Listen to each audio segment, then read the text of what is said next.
Hasbi Rabbi Jalallah ma fi qalbi gairullah Muhammad sallallahu la ilaha illallah. Salam dari desa. Assalamualaikum warahmatullahi wabarakatuh. Baik, saudaraku semuanya, kali ini kami akan memperkenalkan tombak para pemburu yang sering digunakan oleh orang tua kita pada saat memburu binatang, baik berupa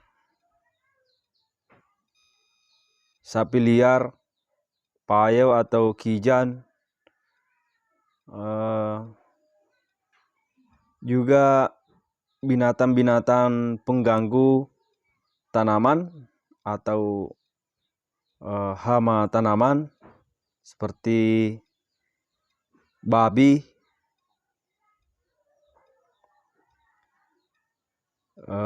monyet, dan lain-lain. Dan ini ada beberapa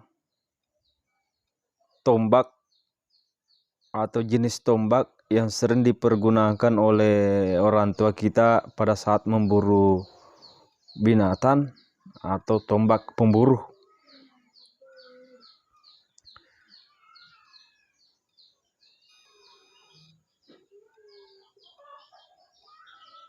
Oke sahabatku semuanya, inilah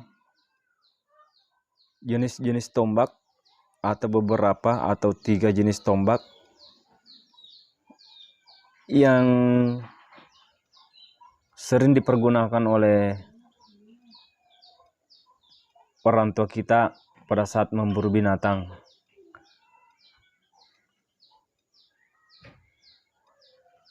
Namun sebenarnya tombak ini juga bisa dipergunakan pada saat perang, namun ini pada umumnya dipergunakan pada saat memburu binatang, dan biasanya ini disimpan di belakang pintu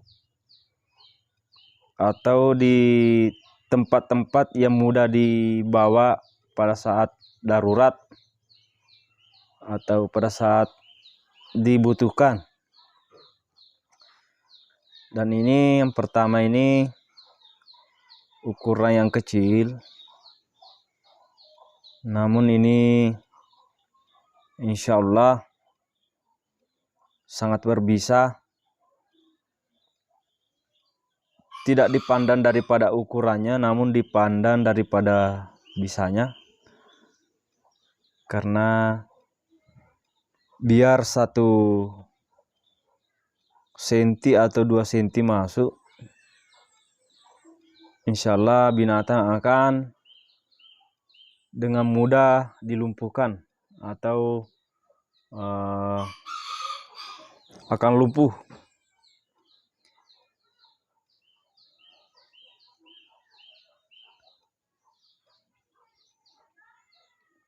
Besi ini tidak punya pamor,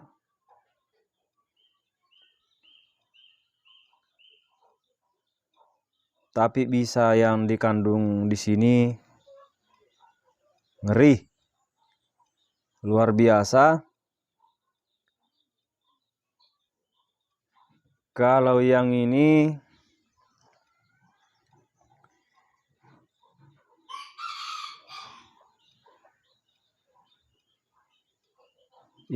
mempunyai pamor,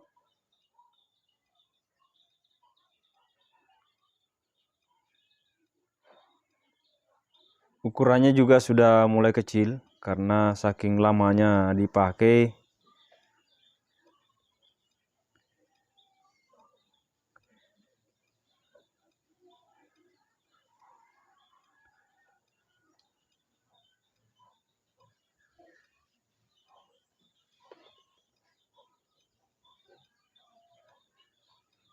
Tombaknya ini, gagangnya ini kurang lebih 1,5 meter.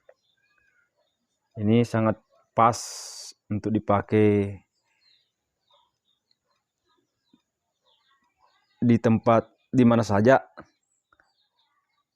baik di semak belukar, di tanah lapang, atau tempat terbuka.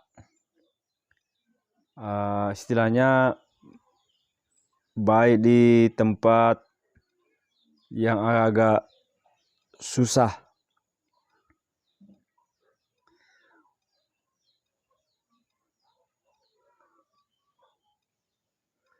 Seperti ini pamornya.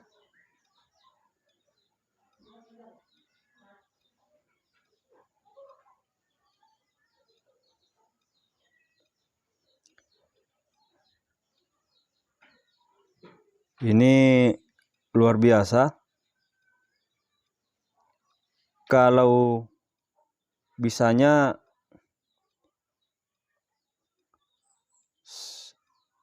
ngeri,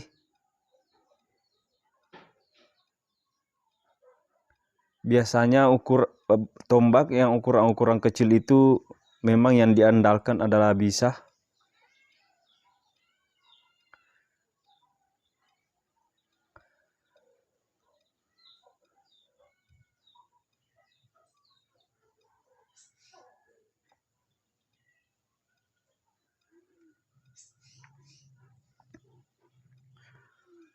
Karena di tempat kami ini memang ada tanaman yang sering diambil darahnya untuk dijadikan bisa pada tombak atau badik atau senjata apapun yang ingin dipergunakan pada saat perang atau berburu. Dan pohon kayu itu namanya ipo,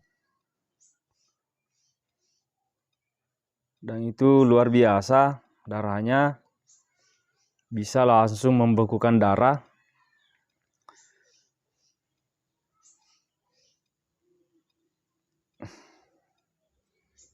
Ini juga salah satu tombak yang dipergunakan pada saat berburu binatang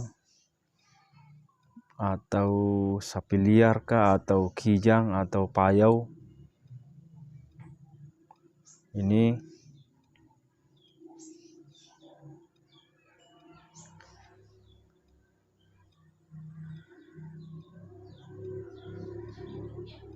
sudah dilakukan proses perendaman sekitar 41 hari. Jadi biasanya kalau kita merendam badik atau tombak, biasanya dilakukan 1 bulan lebih atau 41 hari,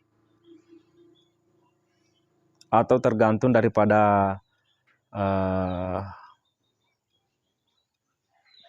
pemahaman ilmu atau ritual-ritual supaya senjata kita itu bisa lebih berbisa.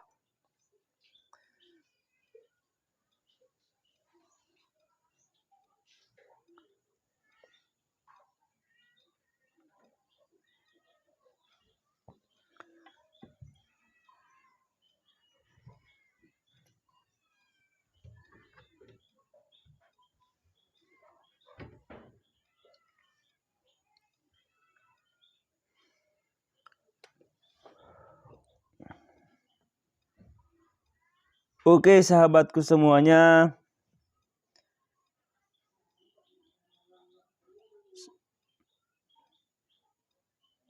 Seperti inilah tombak pemburu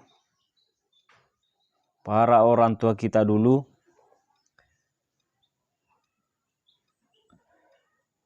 Kami daripada tim anak rantau meminta dengan ketulusan dan keikhlasannya di subscribe videonya, di like dan di share. Terima kasih banyak. Assalamualaikum warahmatullahi wabarakatuh. Salam anak rantau.